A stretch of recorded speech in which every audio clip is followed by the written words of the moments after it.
પશ્ચિમ બંગાળમાં ચૂંટણી પ્રચાર પૂરજોશમાં। ચૂંટણી પ્રવાસના બીજા દિવસે પ્રધાનમંત્રી નરેન્દ્ર મોદી આજે સિલિગુડીમાં વિશાળ વિજય સંકલ્પ સભાને કરશે સંબોધન। તૃણમૂલ કોંગ્રેસે પણ ચૂંટણીમાં લગાવ્યું એડીચોટીનું જોર।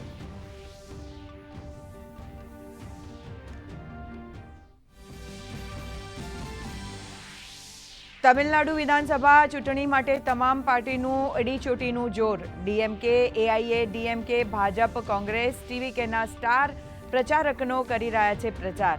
બંને પ્રમુખ ગઠબંધનનો જીતનો દાવો।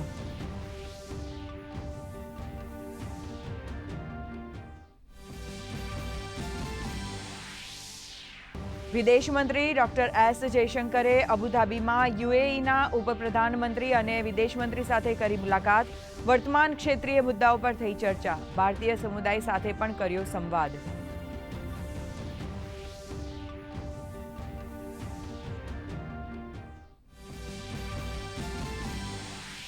પશ્ચિમ એશિયામાં સ્થાયી શાંતિ માટે અમેરિકા અને ઈરાન વચ્ચે 21 કલાક સુધી ચાલેલી વાતચીત રહી નિષ્ફળ। અમેરિકાના ઉપરાષ્ટ્રપતિ જેડી વેન્સે કહ્યું, આ મામલે કોઈ સહમતિ થઈ શકી નથી। ડીલ વિના જેડી વેન્સ પાકિસ્તાનથી અમેરિકા જવા રવાના।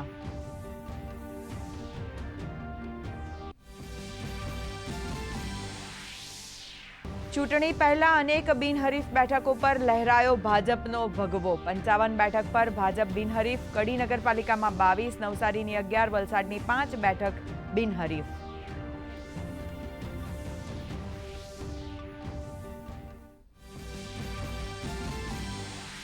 નાયબ મુખ્યમંત્રી હર્ષ સંઘવી આજે વડોદરા અને ભરૂચના પ્રવાસે। જનસેવા સંકલ્પ કાર્યક્રમમાં જોડાઈને વિવિધ વોર્ડના સામાજિક અગ્રણીઓ સાથે કરશે બેઠક। તો સાંજે ભરૂચના વિવિધ કાર્યક્રમોમાં રહેશે ઉપસ્થિત।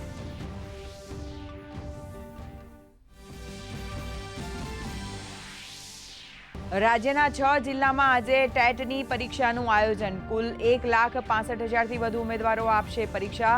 બપોરે 12 થી 3 દરમિયાન યોજાનારી પરીક્ષા માટે ચુસ્ત સુરક્ષા વ્યવસ્થા ગોઠવાઈ।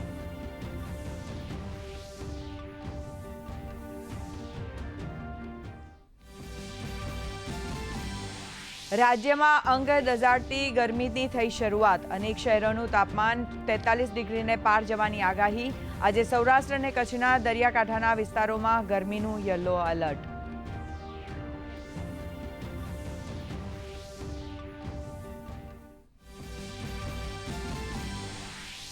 અને એશિયન કુસ્તી ચેમ્પિયનશિપમાં ભારતીય ખેલાડીઓનું શાનદાર પ્રદર્શન। સુજીત અને અભિમન્યુએ મેળવ્યો ગોલ્ડ। ટુર્નામેન્ટમાં ભારતની જોડીમાં કુલ 14 મેડલ।